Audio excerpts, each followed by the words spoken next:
محبت اور سکون کا تصور اس گھر میں کبھی نہ بن سکا تھا۔ رخسانہ نے جب یہ دیکھا کہ اس کے بچے فاقوں سے برے حال میں ہیں تو اس نے لوگوں کے گھروں میں کام کرنا شروع کر دیا۔ وہ صبح اندھیرے نکلتی اور رات گئے واپس آتی تھی۔ ایک طرح سے وہ اپنا سہارا خود ہی بننے لگی تھی، مگر یہاں بھی اس کے لیے مشکلات ہی مشکلات تھیں۔ پورا مہینہ وہ گدھوں کی طرح 5 سے 6 گھروں میں کام کرتی تھی، تب جا کر اسے 15 سے 16,000 روپے ملا کرتے تھے۔ مگر شوہر کی نظریں ہمیشہ ان پیسوں پر لگی رہتی تھیں۔ جیسے ہی اسے تنخواہ ملتی، شوہر چھین کر لے جاتا، کبھی مار پیٹ کر کے اور کبھی پیار محبت کے ڈھونگ سے۔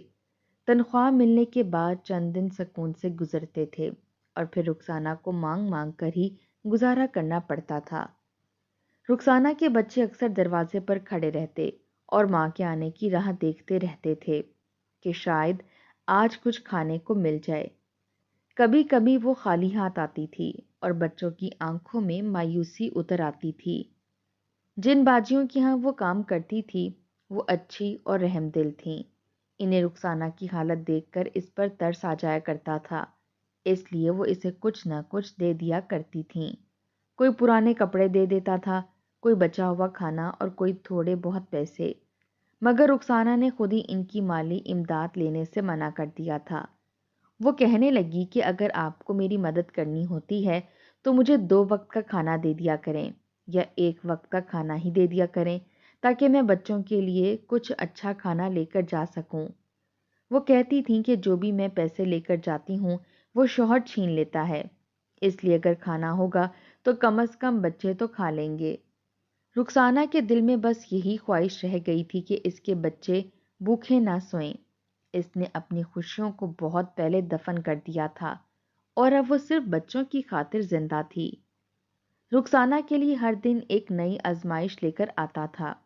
کبھی بچے بیمار پڑ جاتے تھے اور دوا کے پیسے نہیں ہوتے تھے، کبھی کرایہ دینا مشکل ہو جاتا تھا اور کبھی بجلی کا بل۔ مگر وہ ہر حال میں ہمت سے کام لیتی تھی اور حوصلہ ٹوٹنے نہیں دیتی تھی۔ اس کے چہرے پر مسکراہٹ کم ہی آتی تھی، مگر بچوں کے سامنے وہ ہمیشہ مضبوط دکھائی دیتی تھی۔ رمضان المبارک کا مقدس مہینہ گزرا تو ساری باجیوں نے اسے تنخواہ کی رقم کے علاوہ بھی بہت سارے پیسے اضافی دیے تھے۔ یہ اس کا پورا مہینہ دل لگا کر محنت کرنے کا انعام تھا جو باجیوں نے اسے دیا تھا۔ یہ پیسے پکڑ کر وہ بہت زیادہ خوش ہوئی تھی۔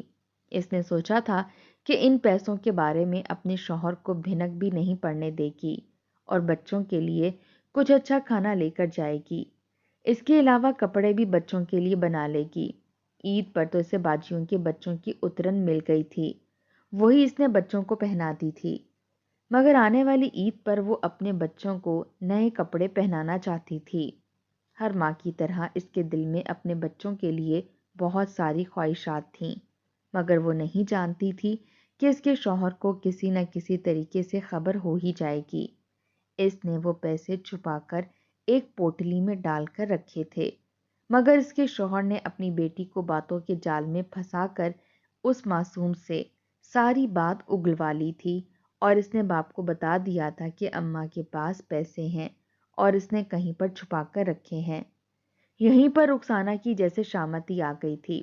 اس کے شوہر نے اسے مارنا شروع کر دیا تھا اور ہر طرح سے زد و کوب کیا تھا، مگر اس نے بھی جیسے قسم اٹھا رکھی تھی کہ اپنی محنت کی کمائی کا 1 روپیہ بھی اسے نہیں دے گی، اور اس نے وہ قسم پوری بھی کی تھی۔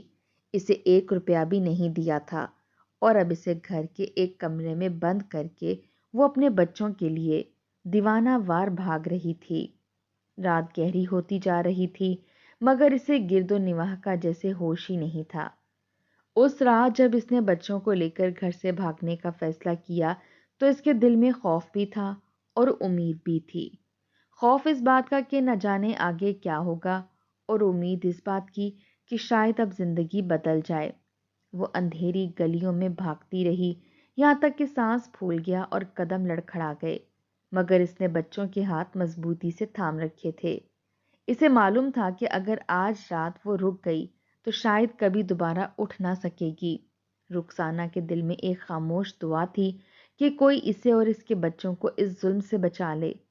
وہ نہیں جانتی تھی کہ آگے کیا ہوگا، کہاں جائے گی اور کیسے جیے گی، مگر اتنا ضرور جانتی تھی کہ اب وہ ظلم سہنے کے لیے واپس نہیں جائے گی۔ اس نے زندگی کے بدترین لمحوں میں بھی ہار ماننے سے انکار کر دیا تھا، اور یہی اس کی سب سے بڑی طاقت تھی۔ گھر سے کافی زیادہ دور پہنچنے کے بعد اس نے اپنی رفتار آہستہ کر دی، کیونکہ اسے اب یقین ہو چلا تھا کہ اس کا شوہر اتنی جلدی اس تک نہیں پہنچ پائے گا، اور اگر پہنچ بھی گیا تو شاید وہ پہلے جیسی کمزور نہ رہے گی۔ اس نے بچوں کو اپنے ساتھ لگا کر دلاسا دیا اور ان کے سروں پر ہاتھ پھیرتے ہوئے انہیں یقین دلایا کہ اب سب ٹھیک ہو جائے گا۔ وہ کچھ دیر ایک جگہ کھڑی رہی تاکہ سانس بحال کر سکے، پھر وہاں پر لگے ہوئے ایک ٹھیلے سے بچوں کو نان ٹکی کھلائی، کیونکہ بچے بھوک سے نڈھال ہو چکے تھے اور ان کے چہروں سے تھکن صاف جھلک رہی تھی۔ رخسانہ نے جیب میں موجود آخری چند سکے نکالے اور ٹھیلے والے کو دے دیے، اور جب بچے نان ٹکی کھانے لگے تو اس نے خود کچھ نہ کھایا، بس انہیں دیکھ کر دل کو تسلی دیتی رہی کہ کم از کم اس وقت ان کے پیٹ بھرے ہیں۔ اس کے بعد اس نے ایک بار پھر بچوں کا ہاتھ تھاما اور آگے کی طرف چلنے لگی۔ رات گہری ہو چکی تھی اور سڑکیں سنسان ہو رہی تھیں۔ ہوا میں سردی کی تیزی بڑھتی جا رہی تھی اور بچوں کے کپڑے بھی بہت پتلے تھے۔ رخسانہ نے اپنی چادر ان پر ڈال دی اور خود سردی سہتی رہی، کیونکہ اس کے لیے بچوں کی حفاظت سب سے زیادہ ضروری تھی۔ وہ اندھیری گلیوں میں سے گزرتی ہوئی آگے بڑھ رہی تھی کہ اچانک اسے ایک بچے کے رونے کی آواز سنائی دی، جو نہایت مدھم اور کمزور تھی۔ سردی بھی کافی زیادہ بڑھ چکی تھی، مگر اس بچے کے رونے کی آواز اس کے کانوں میں کسی فریاد کی طرح گونج رہی تھی۔ اس نے گھبرا کر ادھر ادھر دیکھا اور تبھی اس کی نظر ایک خالی پلاٹ میں پڑے ہوئے بچے پر جا پڑی، اور اس کا دل دھک سے رہ گیا۔ اس کے قدم خود بخود اس طرف اٹھ گئے۔ وہ فوراً ہی اس بچے تک پہنچی، مگر اس بچے کی حالت انتہائی خراب تھی۔ سردی لگنے کی وجہ سے اس کا سینہ بری طرح سے جکڑا ہوا تھا اور اس کا سانس جیسے سینے میں ہی کہیں اٹک رہا تھا۔ وہ بچہ اپنی آخری سانسیں پوری کر رہا تھا۔ رخسانہ نے کانپتے ہاتھوں سے اس بچے کو اٹھایا اور اس کے ننھے وجود کو اپنے سینے سے لگا لیا۔ اس کے ہونٹ نیلے پڑ چکے تھے اور آنکھیں نیم بند تھیں۔ رخسانہ کے دل میں ایک عجیب سا خوف بھر گیا، مگر اس نے ہمت نہ ہاری۔ اس نے فوراً اپنے بچوں کو ساتھ لیا اور دیوانہ وار دوڑنے لگی۔ اس کے قدم لڑکھڑا رہے تھے، مگر وہ بار بار خود کو سنبھال لیتی تھی اور دل میں یہی دہراتی جاتی تھی کہ اسے اسپتال پہنچنا ہے، چاہے کچھ بھی ہو جائے۔ وہ بچے کو لے کر قریبی ہسپتال میں داخل ہو گئی، جہاں پر عملے نے فوراً ہی بچے کو اپنے ہاتھ میں لے لیا اور اس کا علاج شروع کر دیا۔ کچھ دیر بعد نرس آئی اور اس نے رخسانہ سے فارم بھرنے کے لیے کہا۔ رخسانہ اس بچے کے ماں باپ کو نہیں جانتی تھی، مگر وہ یہ بھی جانتی تھی کہ اگر اس نے سچ بتا دیا تو شاید اس بچے کا علاج نہ ہو پائے۔ اس لیے اس نے ماں کے خانے میں اپنا نام لکھوا دیا اور دل ہی دل میں دعا کی کہ اللہ اس جھوٹ کو معاف کر دے، کیونکہ یہ جھوٹ کسی کی جان بچانے کے لیے تھا۔ اس کے بعد وہ ایک کونے میں کھڑی ہو گئی اور ہاتھ باندھ کر بچے کی طرف دیکھتی رہی۔ ڈاکٹر اور نرسیں بار بار آتے جاتے رہے، کبھی کوئی کاغذ پکڑا دیتے کہ جا کر یہ دوا لے آؤ، اور کبھی کہتے کہ فلاں انجیکشن فوراً چاہیے۔ رخسانہ ہر بار دوڑ کر باہر بنے ہوئے میڈیکل سٹور کی طرف جاتی اور وہ دوائیاں لا کر دے دیتی۔ دوائیاں اچھی خاصی مہنگی تھیں اور رفتہ رفتہ اس کے پاس موجود ساری رقم خرچ ہو گئی۔ وہیں پر رخسانہ کے 35 سے 40 ہزار روپے لگ گئے اور وہ بالکل خالی ہاتھ رہ گئی، مگر اسے اس بات پر کوئی افسوس نہیں تھا، بلکہ اس کے دل میں عجیب سا سکون تھا کہ اس نے ایک بچے کی جان بچانے کی کوشش کی ہے۔ اس کے باوجود ایک گہری پریشانی اس کے دل میں بیٹھ گئی تھی کہ اس نے اپنے بچوں کو لے کر وہ گھر بھی چھوڑ دیا تھا اور اب اس کے پاس گزارا کرنے کے لیے 1 روپیہ بھی نہیں تھا۔ اس کے بچے اس کے قریب بیٹھے ہوئے تھے اور خوفزدہ آنکھوں سے ارد گرد دیکھ رہے تھے۔ رخسانہ نے انہیں اپنے ساتھ لگایا اور کہا کہ ڈرو مت، سب ٹھیک ہو جائے گا، مگر خود اس کے دل میں اندھیرا پھیلتا جا رہا تھا اور اسے سمجھ نہیں آ رہی تھی کہ صبح ہونے پر وہ کہاں جائے گی اور کیسے جیے گی۔ ہوش آنے کے بعد جب وہ بچے کو دیکھنے کے لیے گئی تو وہ ہسپتال کے بیڈ پر لیٹا ہوا پرسکون نیند سو رہا تھا۔ اس کی ناک میں نالی لگی ہوئی تھی اور قطرہ قطرہ کر کے اس کے ہاتھ میں ڈرپ چل رہی تھی۔ اس کی لائی گئی دوائیاں اس بچے کی زندگی بچانے کے کام آ گئی تھیں۔ بچے کے چہرے کی اذیت جیسے کہیں دور چلی گئی تھی اور اس کی جگہ سکون نے لے لی تھی۔ ایک طرف اسے نیبولائز بھی کیا جا رہا تھا۔ بچے کے چہرے پر سکون دیکھ کر رخسانہ کو دلی سکون محسوس ہوا اور اس کی آنکھوں میں آنسو آ گئے، مگر یہ آنسو دکھ کے نہیں بلکہ شکر کے تھے۔ وہ وہاں سے اٹھ کر اپنے بچوں کو لے کر باہر آ بیٹھی، کیونکہ اسے اب اپنے بچوں کی طرف بھی توجہ دینی تھی، مگر آگے کا راستہ اسے بالکل بھی دکھائی نہیں دے رہا تھا۔ سمجھ نہیں آ رہا تھا کہ اب کہاں جائے اور کیا کرے۔ ایک اور بچے کا خرچہ اس نے اپنی زندگی میں بڑھا لیا تھا اور وہ جانتی تھی کہ یہ راستہ اور بھی مشکل ہو گیا ہے۔ پریشانی سے اس نے اپنا سر دونوں ہاتھوں میں تھام لیا اور خاموشی سے زمین کو دیکھنے لگی۔ بچے بے بسی بھری نظروں سے ماں کے چہرے کی طرف دیکھنے لگے۔ انہیں اندازہ نہیں تھا کہ ماں کن سوچوں میں گم ہے اور کن طوفانوں سے لڑ رہی ہے، مگر رخسانہ کے دل میں ایک بات صاف تھی کہ چاہے کتنی ہی مشکلات کیوں نہ آئیں، وہ ان سب بچوں کو تنہا نہیں چھوڑے گی، اور اسی یقین کے سہارے وہ اس اندھیری رات میں بھی ایک نئی صبح کی امید لگائے بیٹھی تھی۔ طبی ہسپتال کے برآمدے میں رخسانہ اپنے بچوں کو ساتھ لگا کر فرش پر بیٹھی ہوئی تھی۔ رات گزر چکی تھی اور صبح کی ہلکی روشنی کھڑکیوں سے اندر آ رہی تھی۔ ہسپتال کی دیواریں سفید تھیں مگر اس کے دل میں اندھیرا ابھی پوری طرح چھٹا نہیں تھا۔ وہ خاموشی سے اپنے بچوں کے بال سہلاتی رہی اور کبھی کبھی دروازے کی طرف دیکھتی رہی جہاں سے ڈاکٹر اور نرسیں آ جا رہی تھیں۔ اس کے دل میں عجیب سا سکون بھی تھا اور ایک انجانی سی گھبراہٹ بھی۔ سکون اس لیے کہ اس نے ایک جان بچانے کی کوشش کی تھی، اور گھبراہٹ اس لیے کہ اب اس کے پاس کچھ بھی نہیں بچا تھا۔ اسی لمحے ہسپتال کے اندر سے ایک شور اٹھا، آوازیں گونجنے لگیں کہ یہ بچہ کس نے بچایا ہے، یہ بچہ کس نے بچایا ہے۔ رخسانہ نے چونک کر سر اٹھایا۔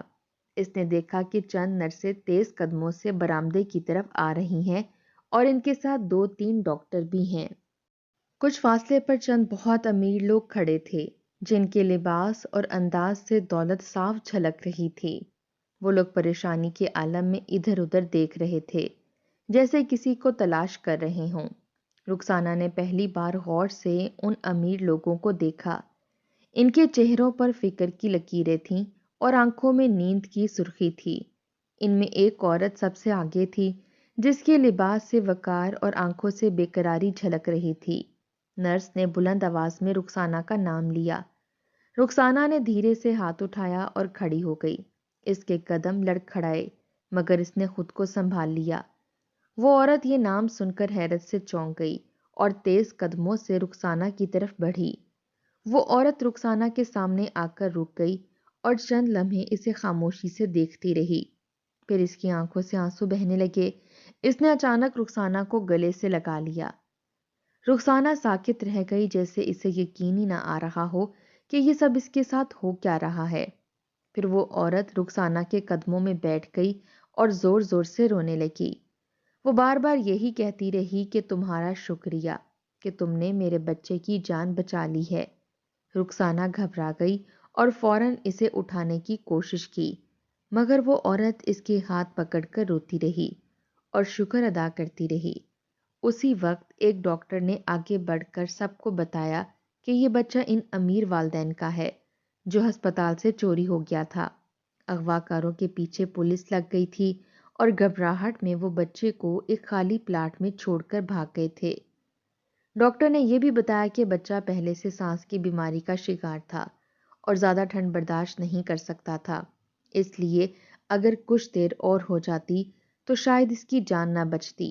یہ سن کر عورت نے دوبارہ رخسانہ کے ہاتھ پکڑ لیے اور آنسوؤں میں ڈوبی ہوئی آواز میں کہا کہ تم اللہ کی طرف سے بھیجی ہوئی مدد ہو۔ رخسانہ کی آنکھوں میں آنسو آ گئے مگر اس نے خود کو مضبوط رکھا اور بس اتنا کہا کہ میں نے جو کیا وہ فرض تھا۔ وہ امیر عورت بہت خوش تھی۔ اس نے رخسانہ سے کہا کہ تم کون ہو؟ تو رخسانہ نے مختصر الفاظ میں اپنی ساری زندگی کی داستان سنا دی۔ وہ عورت کافی دکھی ہوئی، مگر پھر اس نے فوراً ہسپتال کی انتظامیہ سے کہا کہ جو بھی رخسانہ کا خرچ ہوا ہے وہ سب ادا کیا جائے۔ پھر اس نے اپنے بیگ سے کاغذات نکالے اور رخسانہ کے ہاتھ میں تھما دیے۔ اس نے کہا کہ یہ ایک چھوٹے سے گھر کے کاغذات ہیں جو میں تمہیں تحفے میں دے رہی ہوں تاکہ تم اور تمہارے بچے سکون سے رہ سکیں۔ رخسانہ کے ہاتھ کانپنے لگے۔ اسے لگا جیسے کوئی خواب دیکھ رہی ہو، مگر وہ خواب نہیں تھا بلکہ حقیقت تھی۔ اس عورت نے یہ بھی کہا کہ وہ رخسانہ کے لیے نوکری کا انتظام کرے گی اور اس کے بچوں کا سارا خرچ بھی اٹھائے گی۔ وہ چاہتی تھی کہ رخسانہ اب کبھی کسی کے ظلم کا شکار نہ ہو۔ رخسانہ کی آنکھوں میں آنسو بھر آئے۔ اس نے آسمان کی طرف دیکھا اور دل ہی دل میں شکر ادا کیا۔ اس نے سوچا کہ شاید اللہ نے اس کی ساری تکلیفوں کا جواب ایک ہی لمحے میں دے دیا ہے۔ رخسانہ نے اپنے بچوں کو پاس بلایا، ان کے سروں پر ہاتھ رکھا اور پہلی بار دل سے مسکرائی۔ وہ امیر خاندان رخسانہ کا بہت احسان مند تھا۔ وہ سب بار بار اس کا شکریہ ادا کرتے رہے۔